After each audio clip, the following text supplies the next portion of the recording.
Son las 8:10. Ahora sí que no hay más tiempo. Hoy es el día, se supone que hoy sí, es el día en el cual el gobierno va a ingresar las indicaciones al proyecto de ley de reforma de pensiones. Queremos conversarlo hasta ahora con el senador del Frente Amplio por la región de Valparaíso, Juan Ignacio Latorre. ¿Cómo está, senador? Muy buenos días. Hola Patricio, buenos días, gracias por el contacto. No, muchas gracias a usted como siempre, senador. Bueno, ayer la senadora Alejandra Sepúlveda, entrevistada acá a esta misma hora, dijo, no, un poquito más temprano, para ser preciso, dijo que cualquier acuerdo al que se llegara iba a ser doloroso de votar para el sector al que ella pertenece, que es más o menos el mismo suyo, ¿no? ¿Con qué espíritu están esperando estas indicaciones o con qué expectativa? Sí, a ver, yo no conozco todavía las indicaciones, sí he estado participando de las reuniones con los ministros sobre todo, ellos han estado reportando permanentemente al sector del oficialismo, de las conversaciones con la oposición y bueno, y uno ahí se va armando el escenario, pero todavía no conozco las indicaciones. Lo que sí sé es que entiendo se le presentaron, se le mostraron el esquema completo a Chile Vamos y ahí se generó la conversación de común acuerdo en dar un día más el plazo hasta el día de hoy, ¿no? Por afinar cuestiones técnicas, redacciones, etcétera. Eh, a ver, lo de Alejandra yo creo que es cierto. Puedo compartir lo que dice Alejandra Sepúlveda en términos de que acá nuestro sector ha tenido que ceder bastante, ¿no? Ha tenido que ceder bastante con el propósito de llegar a un acuerdo Ujú. con la oposición, sabiendo que somos minoría, que no tenemos los votos para aprobar una reforma que nos gustaría en los términos que lo presentamos al inicio, que es que vaya todo el aporte extra del empleador, el 6% un fondo solidario, eh, que haya una separación real de la industria, etcétera, distintas alternativas públicas, o sea, bueno, distintos elementos que yo creo que el gobierno ha tenido que ir moviéndose tácticamente y de manera pragmática para llegar a acuerdos con la oposición, o con un sector de la oposición al menos para viabilizar una reforma. Y en ese sentido, claro, uno hace el análisis, es decir, porque hay quienes plantean legítimamente, yo no quiero ridiculizar ni ¿cómo se dice? Caricaturizar, sí, son palabras Caricaturizar, eso, difíciles, sí. caricaturizar. Sí. Ninguna postura, pero por ejemplo el movimiento social o ciertos sectores del Parlamento plantean la idea de retirar el proyecto. Claro, y uno dice, bueno, dejamos las cosas tal cual, Ujú. esperamos un siguiente ciclo electoral que es incierto, que no sabemos cómo va a resultar, para partir de cero, ¿no? Para partir de nuevo con la discusión y eso implica que la gente que está esperando, que ya lleva más de 10 años esperando reforma a las pensiones, que hay dos gobiernos que han fracasado en el intento, volvamos a cero y a esperar quizás cuánto tiempo más y con el resultado también incierto si vamos a llegar a un nuevo acuerdo o no. Sí. Entonces, en ese sentido, creo que yo estoy al menos en la postura de que sí hay que abrochar un acuerdo, obviamente no cualquier cosa, pero sí abrochar un acuerdo que permita mejorar las pensiones de la gente hoy, de las mujeres, y que habilite, que empiece a transitar Chile a un sistema mixto de seguridad social, en el fondo, ¿no? Que dejar las bases sentadas para aquello y seguramente van a haber muchas cosas pendientes y cosas en las que hay que seguir peleando, por ejemplo, en el siguiente ciclo. O sea, yo no planteo la pelea sola como a largo plazo, así veremos en algún momento. No, no, yo creo que van a quedar muchas cosas pendientes en esta reforma y que va a haber que pelear en el siguiente ciclo y va a depender de las mayorías parlamentarias y de la voluntad de los gobiernos, digamos. Aun cuando esto pudiera suponer, por ejemplo, senador, que fuera la separación de la industria. Bueno, ahí se está conversando. Yo no pierdo la esperanza que en este proyecto se plantee aquello. Lo hemos pedido al gobierno, la derecha está bien cerrada en eso. Se están buscando fórmulas. Eh, y también yo no descarto que podría en el fondo plantearse, si es que no hay acuerdo acá, o por ejemplo se vota y se rechaza, porque esa es una posibilidad también, ojo, que nosotros planteemos o sea, la derecha no tiene acuerdo en esto, ya nos ha dicho que no quiere separación de la industria, que no están los votos para aquello. Eh, y por tanto, una posibilidad es que quede en el proyecto la indicación y se vote y lo perdamos en sala.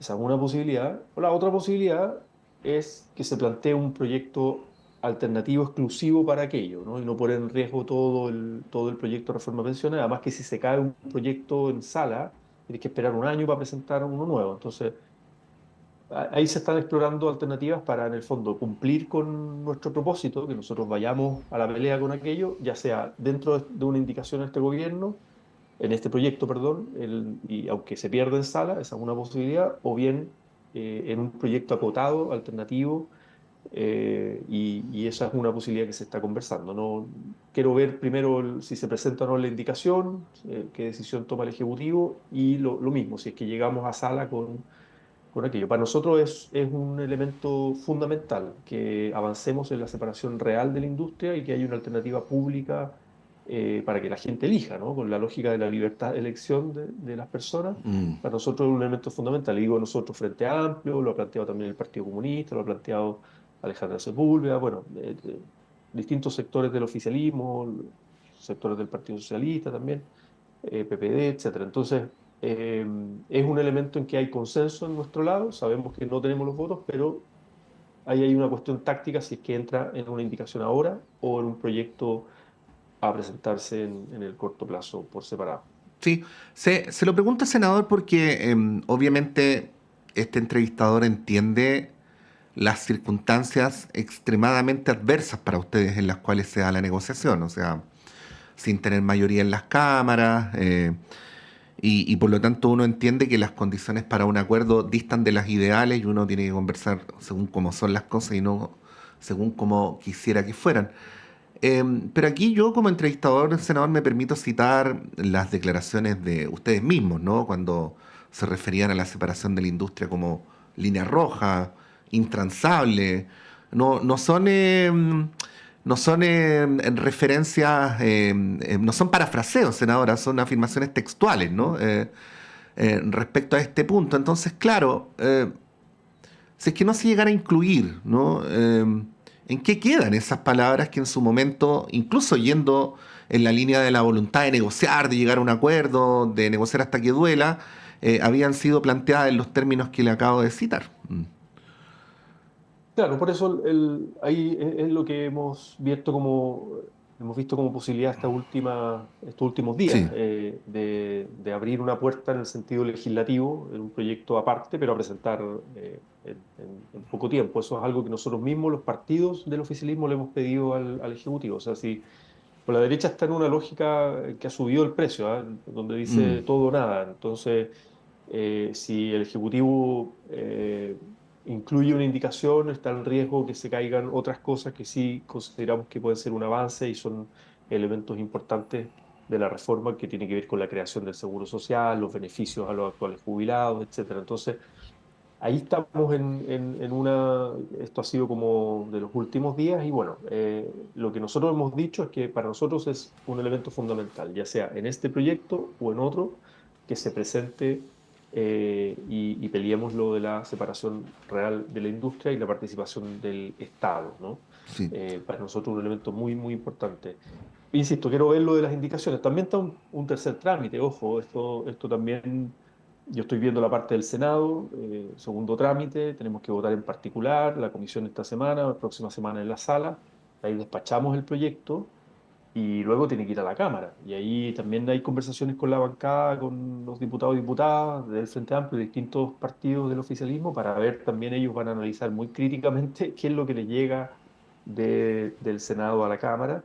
Y eventualmente podría también ir una mixta. O sea, lo que quiero decir es que esta pelea la seguimos dando hasta el minuto final del partido y lo que perdamos en el fondo en esta disputa, como usted dice, desigual, asimétrica, Ujú. no solo en minorías, sino que yo creo que acá con un actor que ha sido muy brutal, que son las AFP. eh, Eso sí que está como en el inconsciente colectivo, ¿no? Del poder que tiene la AFP, pero cuando uno entra en esta negociación y empieza a tocar intereses, es brutal cómo se mueven, es brutal cómo tironean, es brutal cómo la plata que han gastado en publicidad, etcétera, pero eso es un elemento que uno cuenta con ello, digamos, ¿no? Pero es impresionante cómo van cerrando posiciones, la derecha, bloques así de defensa corporativa. Entonces, es muy brutal, digamos, cómo han logrado ser exitosos en frenar dos intentos de reformas anteriores, en poner en dificultades este intento de reforma también. Y bueno, Sí. luchamos contra eso también y vamos a seguir peleando, ¿no? O sea, vamos a seguir peleando. Sí, senador, estamos conversando con el senador Juan Ignacio Latorre. Ahora, lo que sí ocurre, o ha ocurrido en este periodo presidencial legislativo, es que, y probablemente justo que así sea, el gobierno termina siendo el responsable de las cosas que acuerde aunque no le gusten. O sea, hemos tenido, para no ir más atrás, en los últimos 2 meses, primero, una circunstancia en la cual al gobierno se le culpó por la ley Corta ISAPRES, a pesar de que la discusión se dio de una manera distinta a la que el gobierno hubiera querido, pero bueno, finalmente el gobierno rubrica el acuerdo. Y lo que ha ocurrido ahora con el presupuesto del Ministerio Público, misma cosa, ¿no? El gobierno argumenta que a ellos le hicieron el recorte, pero se le culpa, ¿no? Entonces, podría ser perfectamente que, a pesar de todo lo que usted me dice, terminen siendo los padres o las madres de la criatura, en términos políticos, quiero decir. ¿Cómo vislumbra ese escenario? Sí, obviamente, acá el Ejecutivo es el que está negociando, lleva días, semanas probablemente en negociación bien intensa con la oposición. Los parlamentarios conversamos por el lado, por decirlo así, pero Sí. los que están negociando son los ministros, ministra Jara, ministro Marcel, y ahí con un grupo de asesores. Y es el Ejecutivo el que tiene la responsabilidad de presentar las indicaciones, porque como es una materia de seguridad social, es de iniciativa exclusiva del gobierno. Entonces, obviamente el Ejecutivo es responsable y corresponsable como colegislador también de lo que salga de esta reforma. Y obviamente el cómo se cuentan los votos, ¿no? Cuánto apoyo tiene el oficialismo, los votos de la oposición, de los sectores que han abrochado un acuerdo para decir, bueno, yo respaldo este acuerdo con votos, digamos, Mm. tanto en el Senado como en la Cámara. De eso se trata una negociación si uno quiere que avance. Y yo creo que el Ejecutivo, mi impresión por las conversaciones que hemos tenido, es que ya ha llegado a una convicción de que el acuerdo en ciertos contornos vale la pena, ¿no? Vale la Ujú. pena porque avanzamos en un anhelo que es de hace mucho tiempo y que ha sido muy difícil instalar en Chile, que es avanzar a la creación de un seguro social, ¿no? Por un lado, y que eso mejore. Uno quisiera beneficios mucho más generosos y más abarcativos, pero mejora materialmente las actuales jubilaciones de los actuales jubilados y las mujeres con un foco en, sobre todo donde tenemos el mayor drama con el sistema de pensiones de capitalización individual en Chile, que es que gente que cotizó mucho tiempo, muchos años, esto me pasa mucho en encuentros, por ejemplo, territoriales con profesores jubilados, profesores y profesoras, sobre todo el caso de las mujeres es más dramático, pero gente que cotizó muchos años, formalmente, ¿no? Todos los años, más de 30 años, y luego tiene una tasa de reemplazo muy baja. Y ahí tenemos un problema, además, digamos, de las personas que no, o que tienen una situación de informalidad en su vida laboral, de pocas cotizaciones y, por tanto una pensión autofinanciada muy bajita, en algunos casos 45.000 pesos, 50.000 Ujú. pesos, Ujú. muchas mujeres, y que el gran salvavidas ahí es la PGU, ¿no? Y el hecho de que la PGU hoy día está en 2,14 y pase a 2,50, para mucha gente es una diferencia importante. Pero el otro elemento, el del seguro social, es un elemento, en mi opinión, estructural de avance. Insuficiente, sin duda alguna. Yo creo y yo quiero insistir en aquello. Nosotros creo que va a quedar una pelea acá para el progresismo, un desafío para el progresismo y de juntar mayorías sociales y políticas para seguir robusteciendo esta seguridad social, para seguir reforzando el seguro social, para mejorar y ampliar los beneficios. Y lo que hablábamos anteriormente, la parte de la industria. Yo creo que en esta pasada, al menos en esta Ujú. reforma, con los votos que hay en el Parlamento, para esta reforma no se va a tocar todo lo que quisiéramos. Van a haber algunos cambios que sí les duelen a la AFP, pero no todo lo que quisiéramos, y seguramente va a ser un tema eh, de disputa en adelante. Y digo en adelante en el corto plazo, o sea, con algún nuevo proyecto de ley, que entramos ya en el nuevo ciclo con esa disputa, que yo creo que tiene apoyo ciudadano, ojo. Hoy día no tenemos los votos en el Parlamento, pero tiene apoyo ciudadano, o sea, la gente está por mayor libertad de elegir y que haya una alternativa pública. y por cambiarse incluso a la alternativa pública. Está porque se separe la industria. O sea, la gente no le tiene buena a las FP, digamos, ¿no? Entonces yo creo que tenemos una cosa bien rara, que tenemos una minoría parlamentaria, pero una mayoría ciudadana para ir en esa dirección. ¿Y por qué no plebiscitar También, entonces? Hoy día hay dos puntos de prensa sobre el tema y uno de los dos no es del oficialismo. Parece que es una idea, por lo menos que en la Cámara, senador, va un poquito más allá de las huestes, ¿no?, que apoyan al gobierno. sí, sí, ahí me refiero al tiro al tema del Sí. plebiscito, que es una idea interesante, pero quería decir también que está la otra paradoja, que para que lo tengamos en cuenta, que la gente, la misma gente que le tiene mal a las FP, también, según varios estudios de opinión, no solamente la Academia de los días lunes, sino que varios estudios de opinión, quanti y quali, la gente ha ido transitando, ¿no?, culturalmente a esta lógica de la propiedad privada, ¿no?, de los fondos de pensiones, la capitalización individual, mis cuentas, mi plata. También hay un elemento ahí que dificulta la idea de la solidaridad y la seguridad social, etcétera, ¿no? Entonces, son elementos complejos del momento en el que estamos, de la sociedad en la que estamos, la cultura predominante, pero son elementos de disputa y de apertura. Y sobre el plebiscito, solo lo único, yo creo que hay una diferencia táctica. O sea, Sí. a mí me gustaría más bien que el Ejecutivo, que mi gobierno, presente un proyecto ahora, me refiero en este ciclo, qué sé yo, marzo de este año, ¿no? Y hay tiempo para tramitarlo, y que sea un elemento de debate público fuerte ahora, y no esperar las elecciones de noviembre para ver quién gana para el nuevo Parlamento y ver que el nuevo gobierno presente, quizás cuándo, un nuevo proyecto. ¿Se entiende? Porque un plebiscito en sí mismo no es, o sea, un plebiscito te habilita las condiciones, pero eso después es como cuando tuvimos el plebiscito constitucional, ¿no? La gente dijo, sí, vamos, se hizo una reforma constitucional para habilitar un plebiscito. La gente dijo, ok, se ganó el plebiscito, el de Ujú. entrada me refiero, pero después hubo que hacer todo el diseño institucional para montar la convención constitucional, la opción que ganó. Entonces acá Mm. lo mismo en el fondo, ¿no? Es como esperar mucho más tiempo versus más que un plebiscito ahora. Lo que Teníamos ahí al senador, se nos interrumpió, a ver si podemos recuperar el contacto con él. Senador, ¿me escucha?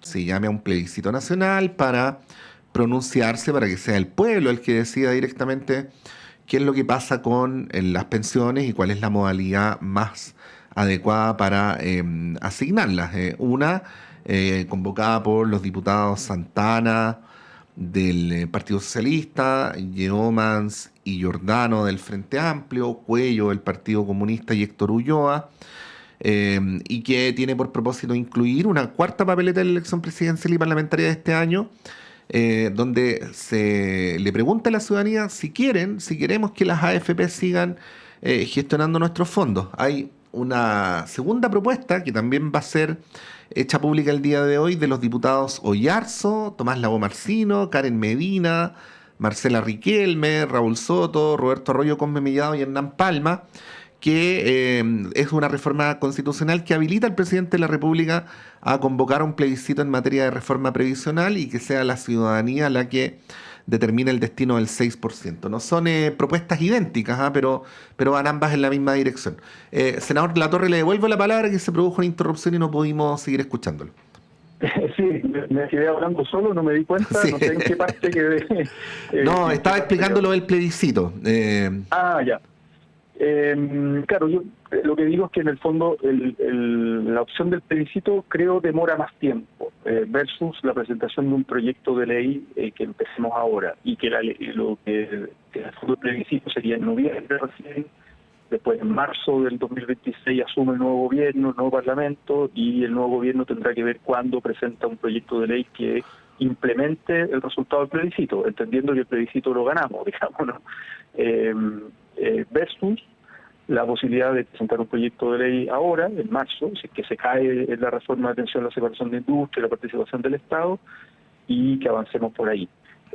mientras tanto, y que igual la elección de noviembre de alguna manera sea un plebiscito, pero más integralmente, no solamente por el tema de pensiones, sino por otras agendas que promueven los derechos sociales, ampliar y profundizar algunos cambios que se han logrado hacer en este periodo. Yo creo que ahí hay un elemento de diferenciación con el proyecto del progresismo versus los sectores conservadores, ¿no? Que ya vamos viendo quiénes van a estar en la papeleta, o sea, el Matei, Kast, Kaiser, ¿no? Ahí está el adversario. Bueno, este sector tendrá que, en mi opinión, ¿no? Yo lo que he planteado como tesis, digamos, para el periodo es que tenemos que ir con candidatura única, ¿no? Con un programa común y una lista parlamentaria, ojalá una lista unitaria que acompañe y apoye ese programa y esa candidatura presidencial para el siguiente ciclo. Senador Juan Ignacio Latorre, muchas gracias por esta conversación. Que tenga un buen día. Gracias, Patricio. Buen día. Que esté bien. Igualmente. Bueno, ahí está el senador Latorre dando su apreciación. Hoy día se supone que sí, ya no se puede seguir esperando. Va a presentar el gobierno sus indicaciones y se va a acabar la especulación. O sea, la presentación de las indicaciones es de alguna manera la forma de transparentar cuál es el acuerdo. Así es que lo más probable es que a esta hora mañana ya no estemos hablando especulativamente, sino sobre una cancha rayada de manera concreta. Pero en lo que ya se vislumbra, vamos a seguir conversando, un breve alto y a la vuelta a nuestro panel de conversación.